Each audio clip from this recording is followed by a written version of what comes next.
karena ini adalah Father's Day, Because it is Father's Day today, saya akan memberikan satu tema tentang orang tua dan anak tentunya.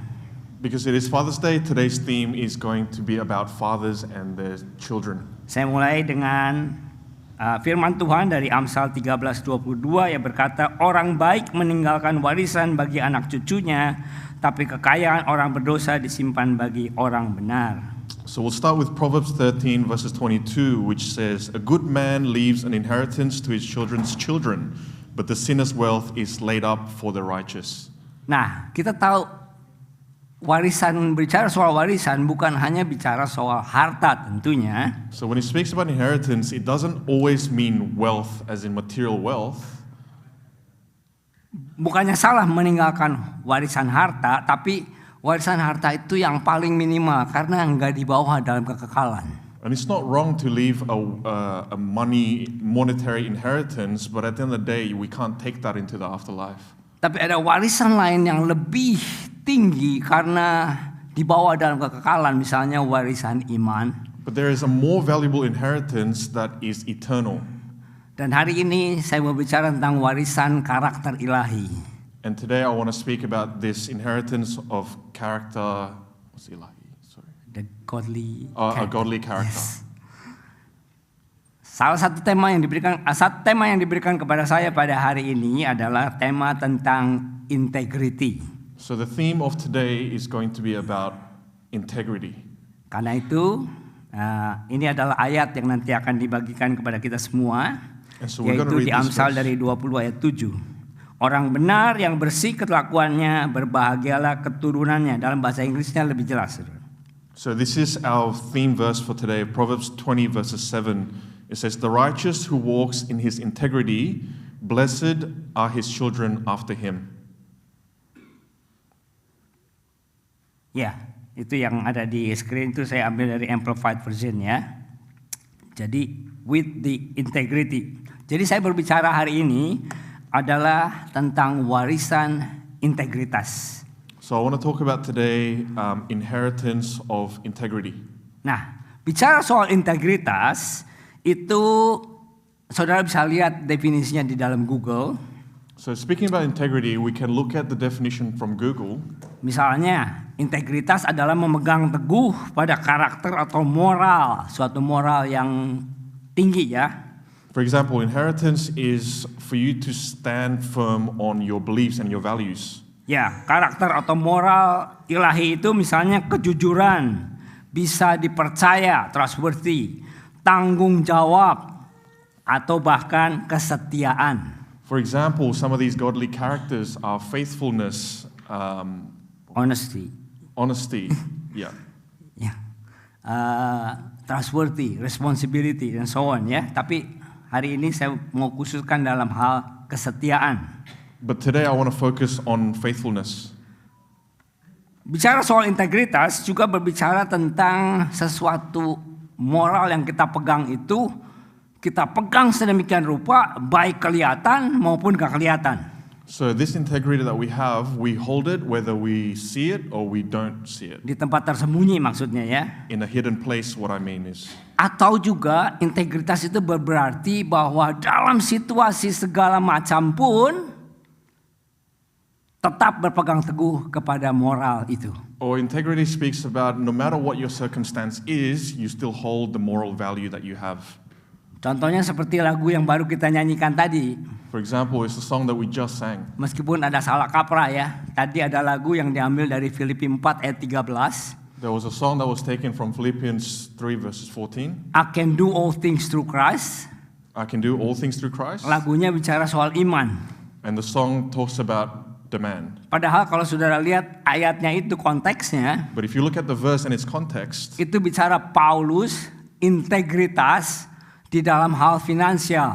and it talks about Paul and his integrity with the financial things. Karena di ayat-ayat sebelumnya dia berkata, saya tahu apa itu kekurangan dan saya tahu juga apa artinya kelebihan. Because in the previous verses, Paul talks about, I know what it means to lack and I know what it means to gain or to have an abundance. Dalam kedua hal itu saya tetap integritas. I can do all things through Christ. And in both cases, Paul says, I can do all things to Christ. Dan itulah integritas yang akan kita bicarakan pada hari ini. And that is the integrity that we're going to speak about today. Pesan ini sebetulnya saya sudah berikan dalam 2 minggu yang 2 kali di beberapa minggu yang lalu kepada Indonesian Service. Now, I've touched on this topic a little bit about 2 weeks ago, especially with the Indonesian service. Tapi saya perlu ulang karena ada banyak yang belum mendengar. And I need to repeat it because there was many that hasn't heard. Dan pesan ini sangat penting. And this message is so important. Bahkan bagi yang sudah pernah mendengar pun, ini bukan sesuatu pesan yang mudah untuk ditelan. And even those that have heard it before, this is not an easy message to swallow. Tapi sangat penting. But it is so important. Saya ambil dari Lukas 22 ayat 31. Simon, lihat, iblis telah menuntut untuk menampi kamu seperti gandum. Tetapi aku telah berdoa untuk engkau supaya imanmu jangan gugur. Dan engkau, jikalau engkau sudah insyaf, kuatkanlah saudara-saudaramu. Dalam kata lain berbicara soal integritas imanmu. So we'll take this from Luke 22 verses 30. It says, can we have the English? Oh, sorry. Wait, is there an English Yes. one? Yeah, there we go. Got it. Simon, Simon, listen. Satan has received permission to test all of you, to separate the good from the bad, as a farmer separates the wheat from the chaff. Saudara bisa perhatikan bahwa Tuhan Yesus tidak pernah melarang adanya penampian dan Tuhan Yesus tidak pernah mencegah adanya penampian. So we see here that Jesus never rejects penampian. I don't know what penampian is. Shift. Shift. Or to sift. Yes. Yeah. So Jesus never rejects sifting. Sebab bagi orang-orang percaya, penampian ini mau atau tidak mau, suka atau tidak suka, akan berlaku di dalam setiap kehidupan anak-anak orang yang mengaku dirinya orang percaya. Because for us as believers, whether we like it or not, we will go through this process of sifting. Nah, seperti saudara tahu bahwa gandum yang baru dituai itu tidak langsung layak masuk ke dalam lumbungnya, tapi harus melalui suatu proses penampian. So if we see the process of wheat and harvesting wheat, we see that there is a process to it and we can't just harvest it and it's just ready. Nah, minimal ada 2 stage atau 2 proses di dalam penampian gandum ini. And so with this sifting, there's at the very least 2 minor steps that are in place. Stage yang pertama adalah proses penampian melalui penderitaan. The first step is a process of sifting through suffering. Gandum yang baru dituai ini akan melalui satu proses penderitaan karena gandum yang baru dituai ini akan digilas, diinjak-injak oleh binatang. Sangat-sangat tidak enak. So in a way, the process of sifting weeds also goes through the suffering process because the wheat is then stepped on and crushed by the animals. Nah, kita semua adalah gandum-gandumnya Allah yang dikumpulkan oleh Tuhan yang akan ditampi. Salah satu prosesnya adalah proses melalui penderitaan. And we're all also called to be the wheats of the Lord, and we are also supposed to go through this process of suffering. Proses yang pertama ini sungguh gak enak karena kita akan diinjak-injak oleh binatang. And this process, of course, for us is not an easy or it's a hard thing to go through because we will be trampled and stepped on by animals. Dengan tujuan untuk mengelupaskan kulit-kulit sekamnya dari gandum yang asli. With the goal to actually peel off this outer layer or the skin of the wheat. Tapi seperti saya katakan lagi, proses ini mau tidak mau, suka atau tidak suka, akan kita alami. But like I said again, for us as believers, this process of shifting, whether we like it or not, we have to go through it. Bagaimana sikap kita menghadapi proses penderitaan ini? What is then our attitude towards this suffering process? Akan menentukan apakah kita gandum yang berkualitas atau yang tidak. Which will actually determine whether we are a quality wheat or we are not. Pada zaman Perang Dunia Kedua, ada kisah tentang Jenderal MacArthur yang terkenal itu. During World War II, there was a story about a General MacArthur. Sebelum dia memimpin tentara sekutu untuk berperang di dalam pertempuran yang sangat mengerikan di zaman Perang Dunia Kedua, While he was preparing for war, and we know how gruesome that World War II was, dia kumpulkan tentara sekutu yang puluhan ribu banyaknya itu, he gathered thousands and thousands of armies, dan dia mau melatih pasukan ini. and he wanted to train them. Dalam salah satu pidatonya yang terkenal, yang dia utarakan sebelum dia melatih para pasukannya ini, During one of the famous speech that he did to his armies before the war, adalah dia berkata begini, di hadapan puluhan ribu dan ratusan ribu pasukannya, dia berkata, this is what he said in front of tens and thousands of people, of the army people. hari ini kita akan latihan super berat. Tapi lebih baik kita mandi keringat daripada mandi darah. He said, today, I'm sorry, I'm not going to get one more time, sorry. Hari ini kita akan latihan super ekstra berat. Karena lebih baik kita mandi keringat di medan latihan daripada bermandikan darah di medan pertempuran. That became harder, no? No, he said, it's better for us to be drenched in sweat rather than be drenched in blood. Yep. Bloodshed. Ini salah satu tes penderitaan, saudara. This is one of the tests of suffering. Cuman belum keringatan aja, belum kelihatan. Dan dia mulai latih pasukannya, dia mulai gembleng pasukannya, dan dia mulai tempa pasukannya ini. And so from there he started training them, he started to build them up, and he started to make them who they are. Dan sejarah mencatat pada Perang Dunia, benteng Normandia, benteng yang terkuat Jerman seluruh Eropa itu jebol pada Juni 1944 dan tentara sekutu masuk kota Berlin. He did well, guys. He did well in the war. Escort ya dia.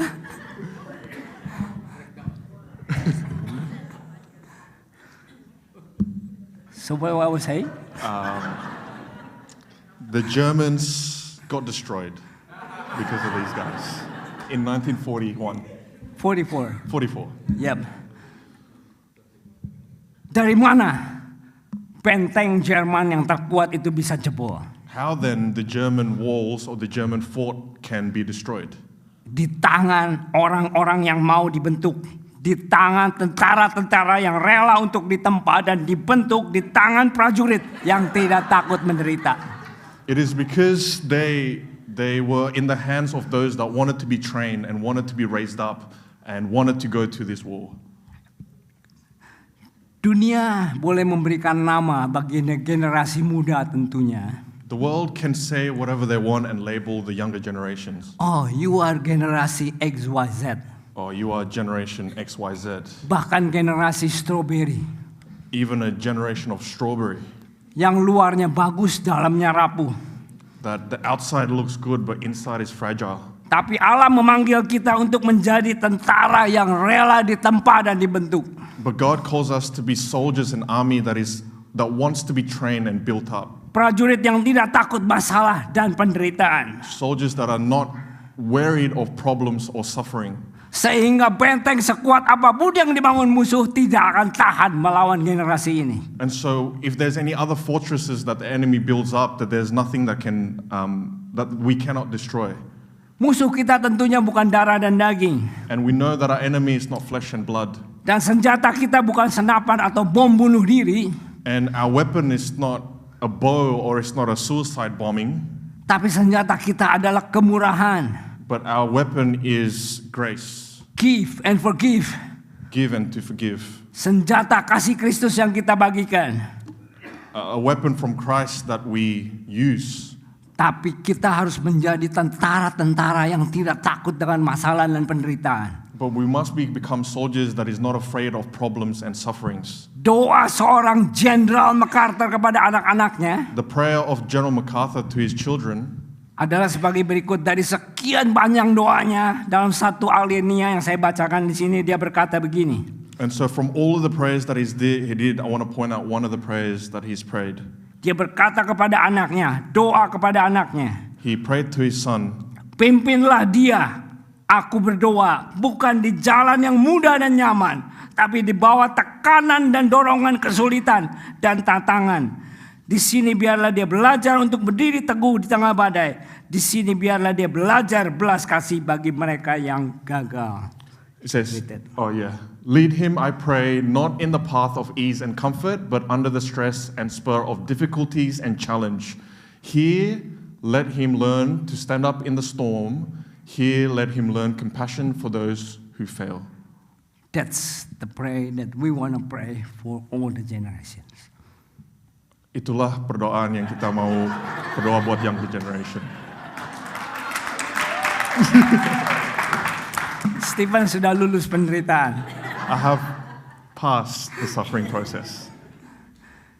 The second stage dalam penampilan ini, kalau saudara lihat gambar ini, The second stage to this sifting, if you look at this picture, saudara bisa lihat yang di tangan petani itu ya. you can see in the farmer's hand, Yep. That is called winnowing fork. that is called winnowing fork. Nah, inilah tampilan stage yang kedua. So this is stage then number 2. Yang saya sebut tampilan melalui proses kesuksesan. And what I call sifting through the process of success. Apa yang dilakukan oleh petani melalui stage yang kedua ini adalah sendok gandum yang sudah melalui proses penderitaan tadi diangkat ke atas. So what happens in this second process is that the farmer spoons the wheat that has gone through the first process of suffering. Dan ketika sekam yang ringan ditiup angin itu akan terbang.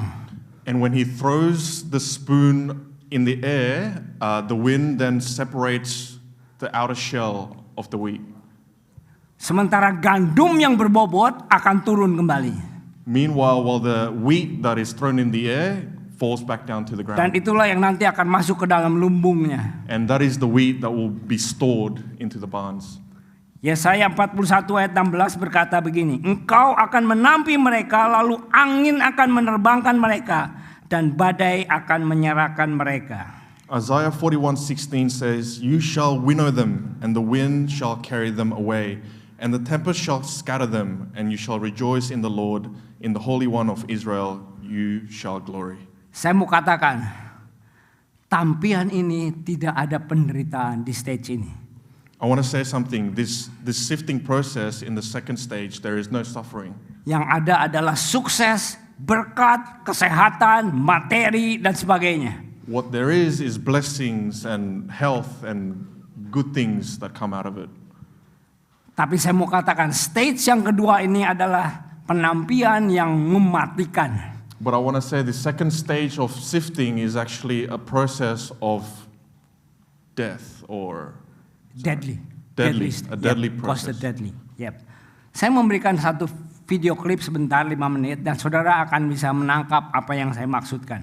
And so I want to show a video clip about 5 minutes, and I'll show you guys what I mean. Tentang gereja yang ada di Ethiopia dan versus gereja orang Kristen yang ada di Amerika. This is a video about a church in Ethiopia and a church in America. Yang satu ada di dalam proses penderitaan, penampilan penderitaan, yang satu ada di dalam proses kesuksesan. We see that the one church is in the process of this suffering, and the second church is in the process of this success.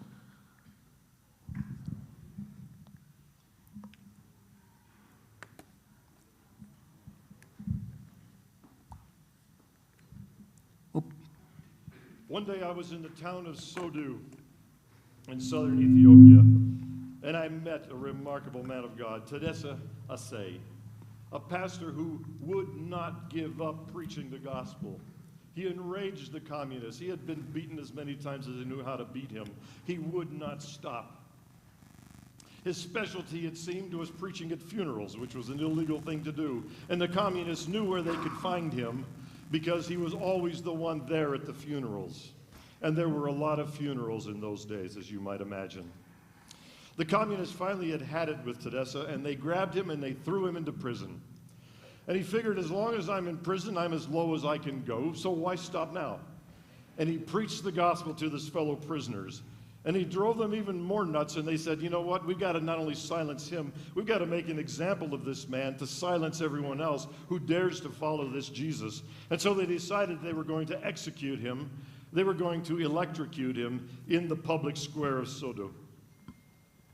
They didn't have a chair officially for doing the electrocutions, and so they had to rig up something. And they came up with a crude device from insulators in a tree overhead, bare wires down. Tedesca had to reach his hand through the bare wires, reach around, and grab hold. And this pastor knelt in the public square while they did speeches to ridicule him and to advance communism. They gave this little pastor a moment to give himself back to God, if that's what he wanted to do, and threw the switch. And psst, the fuses all across town blew out. The lights were gone, smoke everywhere, sparks everywhere, but there he was alive.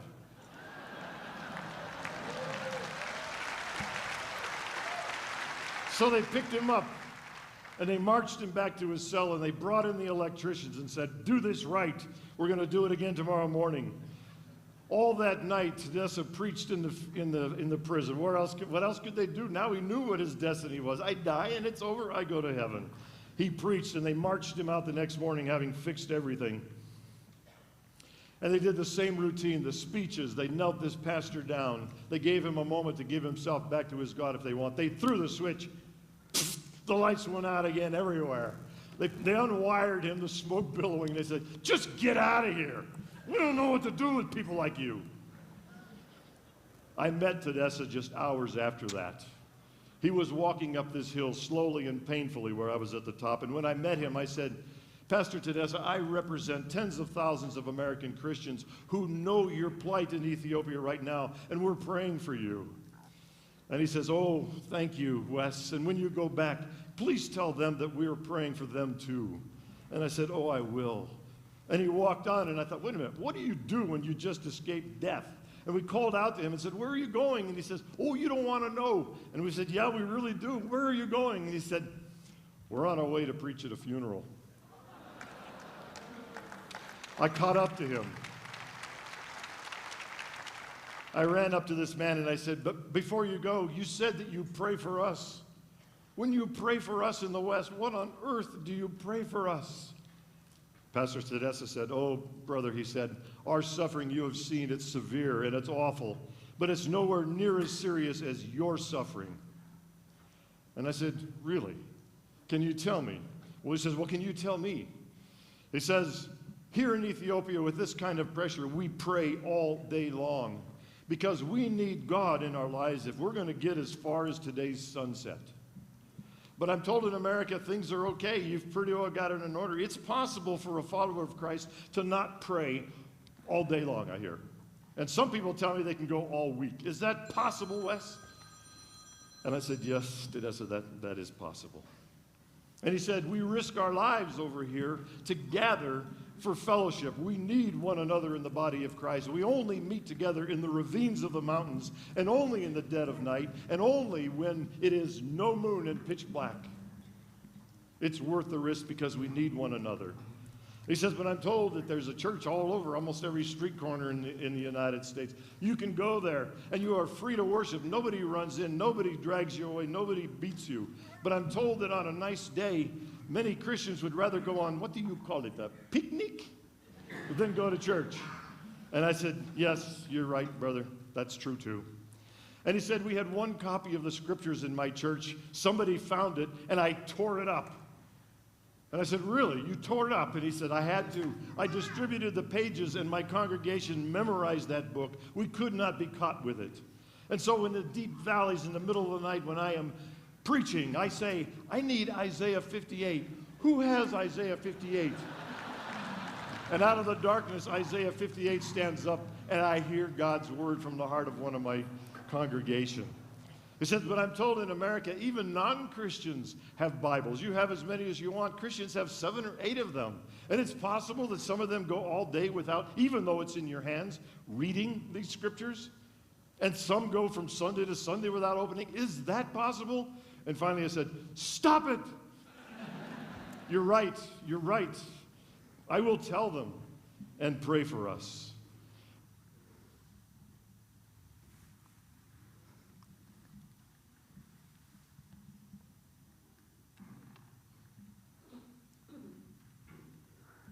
Kenapa stage yang ini jauh lebih sulit dan jauh lebih mematikan? So why is it then that this stage is much, much harder and much, much more deadly? Salah satunya karena orang-orang Kristen yang ada di dalam penampilan ini hidup di dalam comfort zone. It's because the Christians that are in this second category, they live in this state of comfort. Ketika di dalam comfort zone, jauh untuk orang itu bisa lulus di dalam penampilannya. And so when you are in this comfort zone, it is very, very hard for you to succeed through this sifting process. Salah satu pengkhotbah berkata begini, itu bisa seperti 1:9. One preacher said this, he said that we can compare it to 1 out of 9. Artinya begini, kalau 10 orang ditampi, What it means is this, if 10 people are being sifted, ketika tampilan penderitaan, 9 orang bisa lulus. when we go through the first process of suffering, maybe 9 people can succeed. Tapi 10 orang ditampi dengan kesuksesan, biasanya cuma 1 yang lulus. But in the second process, if 10 people are sifted through success, maybe only 1 can actually succeed. Karena di dalam comfort, ketika ditampi dalam tampilan penderitaan, orang lari kepada Tuhan. Because when you go through the sifting process of suffering, you'll naturally run to God. Tapi waktu ditampi dengan kesuksesan, orang lari dari Tuhan. But when you go through the process of success, which is the second part, we tend to run away from God. Lupa kepada Tuhan. We forget about Him. Kita bahkan nggak sadar bahwa ada warning sign, ada panggilan Tuhan dalam hidup kita ketika kita di dalam comfort zone. And when we are in this comfort zone, we tend to not even see the warnings and the signs that God's trying to tell us to get out of our comfort zone. Warning sign misalnya dengan relasi. Kita udah nggak peduli lagi relasi dengan Tuhan udah tambah jauh, relasi dengan sesama juga tambah jauh. Kita nggak sadar lagi. And one of these warnings we can see is through relationship, our relationship with God and our relationship with one another. Dan comfort zone membawa spiritual hunger kita juga jadi berubah. And this comfort zone that we live in, it also affects our spiritual hunger. Ketika dalam penderitaan, haus dan lapar kita kepada Tuhan, kepada persekutuan. When we go through suffering, we tend to long and thirst for God and His Word and His community. Tapi di dalam comfort zone, kita udah nggak haus dan lapar lagi tentang hal itu, tapi haus dan laparnya kepada hal yang lain. But when we are in our comfort zone, we don't tend to thirst and long after the things of God, but we thirst and long after the things of the world.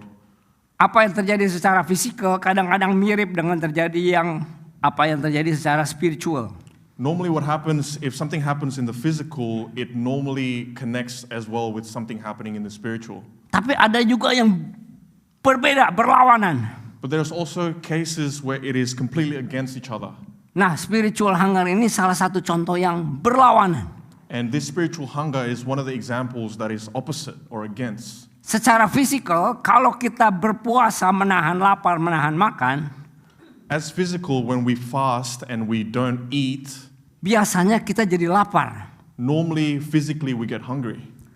Tapi kalau spiritual, kita biarkan lapar dan lapar dan lapar. But if it's our spiritual, if we hunger and hunger and hunger in our spiritual life, setelah sekian lama bukannya menjadi lapar, pengen makan yang spiritual, tapi malah tambah nggak nafsu.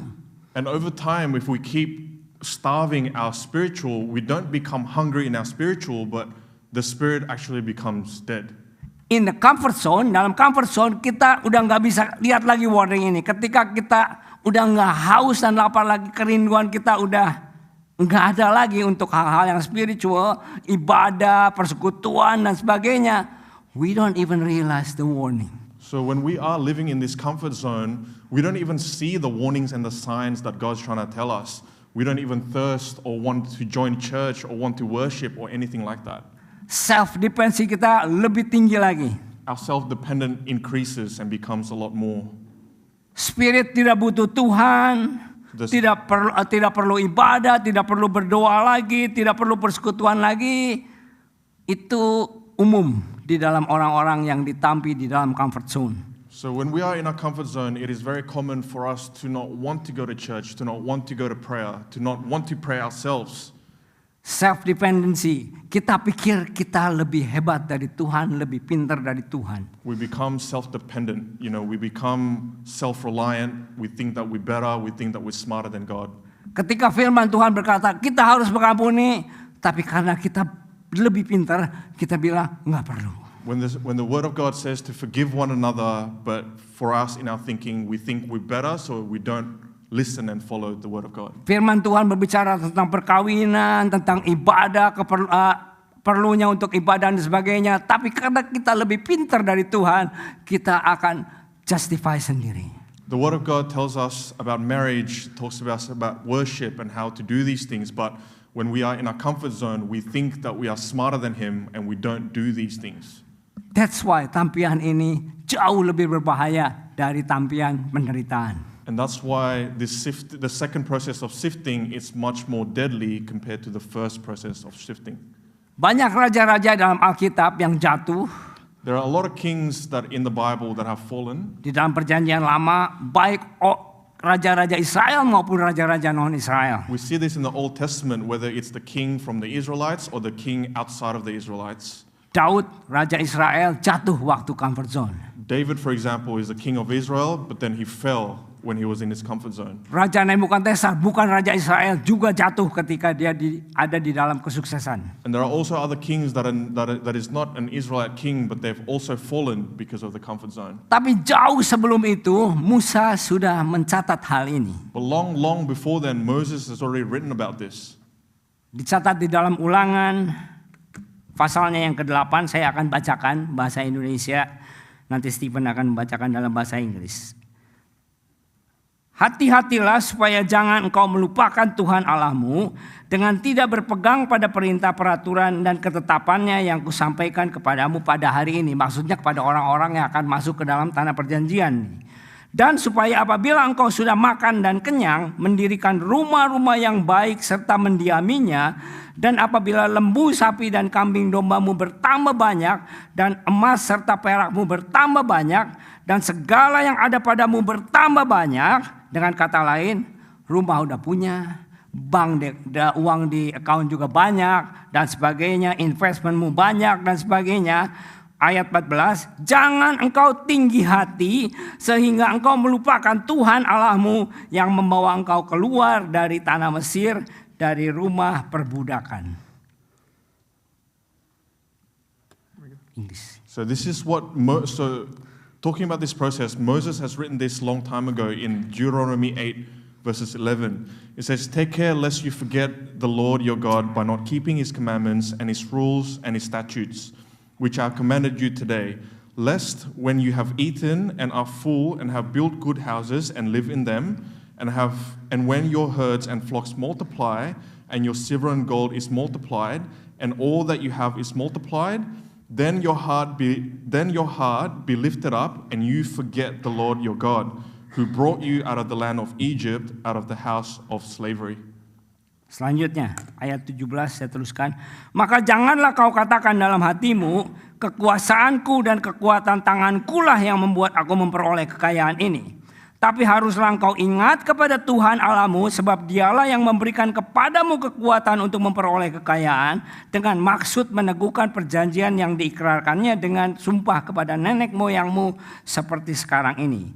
Tetapi jika engkau sama sekali melupakan Tuhan Allahmu dan mengikuti Allah lain, beribadahlah kepadanya dan sujud menyembah kepadanya, Aku memperingatkan kepadamu hari ini bahwa kamu pasti binasa.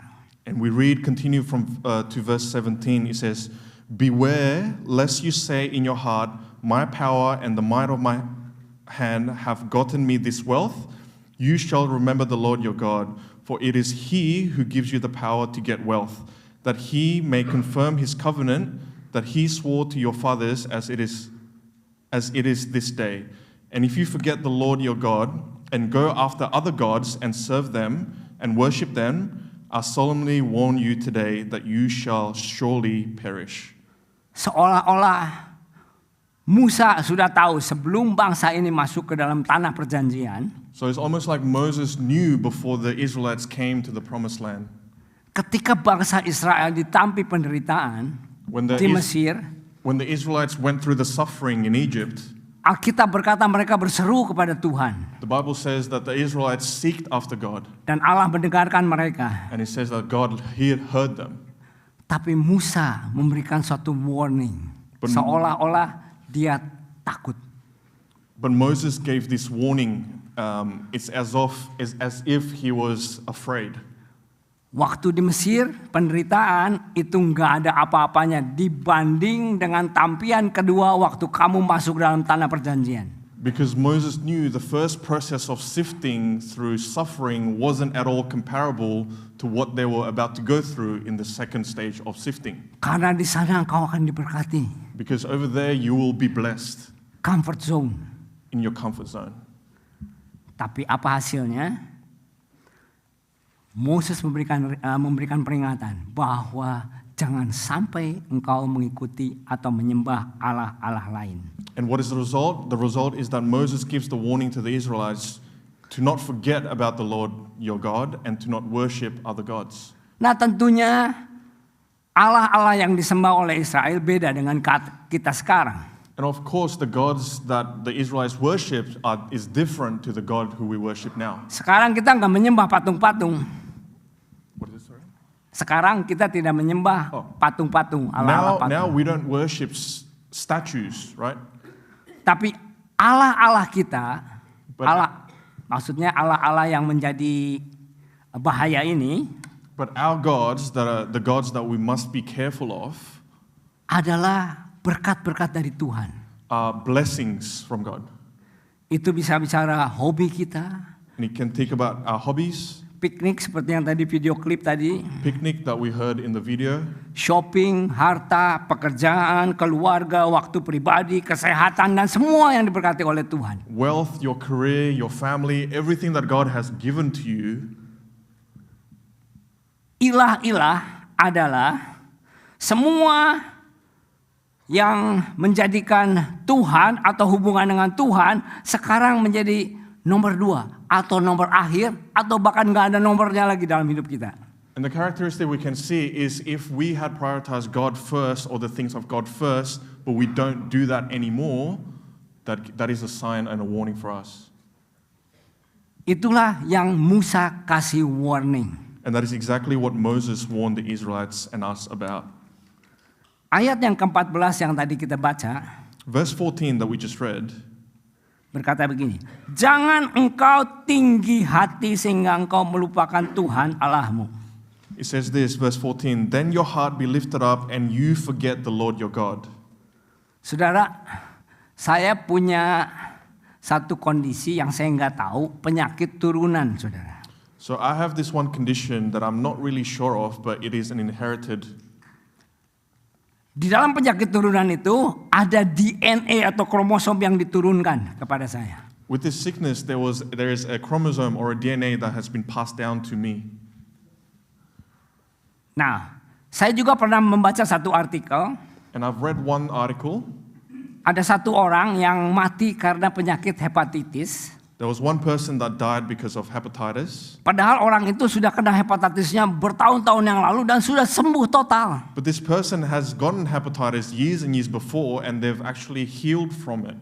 Waktu dia sudah meninggal karena penyakit hepatitis itu dijelaskan oleh dokter And when he died of hepatitis, the doctors explained bahwa ternyata virus itu masih ada tinggal di dalam orang itu, hanya tidak pernah menguasai tubuhnya. And the doctor said this sickness has always been and has still been in this person's body, but it just hasn't manifested. Karena antibodi orang itu lebih kuat dari virus yang tinggal di dalam tubuhnya. Why? Because the antibody in the person is stronger than the disease that he had.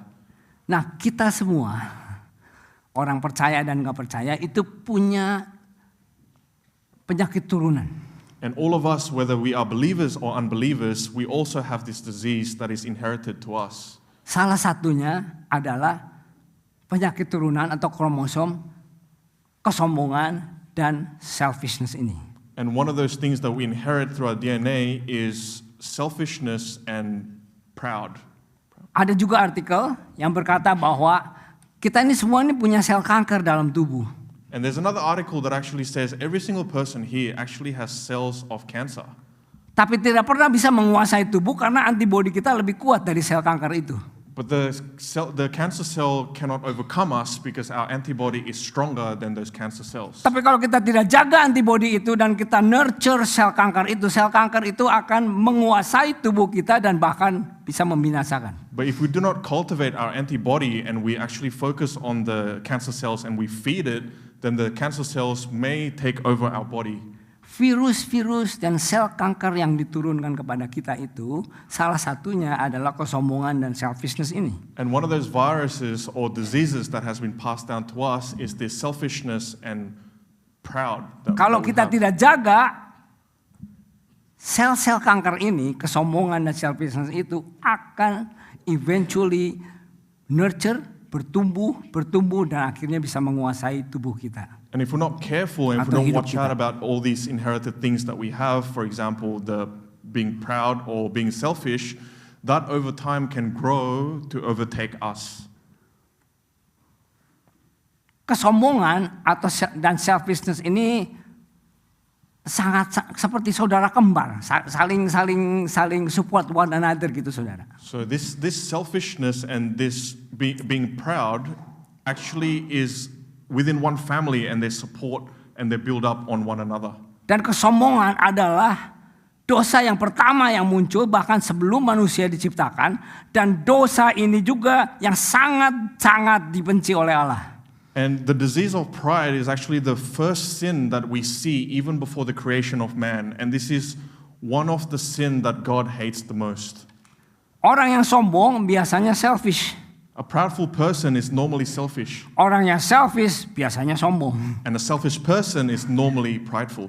Kenapa? Karena definisinya sombong itu adalah tidak mau peduli tentang kepentingan orang lain. Why? It is because the definition of being proudful, it is that you do not care about anyone else but yourself. C.S. Lewis memberikan definisi tentang lawannya dari sombong, yaitu humility. And C.S. Lewis talks about the antidote or the weapon to fight against pride, and it is humility. Dia berkata begini, humility is not thinking, you can read it in English. C.S. Lewis says humility is not thinking less of yourself, but thinking of yourself less. Saya Indonesiakan begini ya.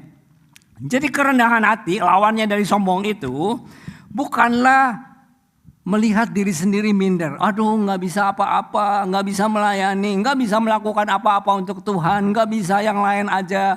Bukan itu humility. Humility itu atau kerendahan hati itu adalah tidak memikirkan diri sendiri terlalu banyak. So humility is not where you go to God and you go, you know God, I can't do this, I can't do that, I'm too weak or I'm too whatever. But humility is when we think of others more than ourselves. Saya berikan contoh sederhana ya, how you practice to defeat the canker of pride. Supaya virus ini jangan menguasai tubuh, saya berikan contoh-contoh praktis. So I'm going to give you some practical examples on how we can use as an antidote to suppress or to not let our prideful cells or viruses grow into maturity. Saudara masuk ke dalam ruangan atau persekutuan atau apapun. You guys come into a room, to a congregation or to a meeting or whatever it is. Kalau saudara berpikir, How do I look? How do I look? Apa yang orang akan katakan kepada saya? Bagaimana penampilan saya dan sebagainya? That's not humility. If you come into the room and you think to yourself, oh man, what's people going to think about me? What about people thinking about what I wear? That is not humility.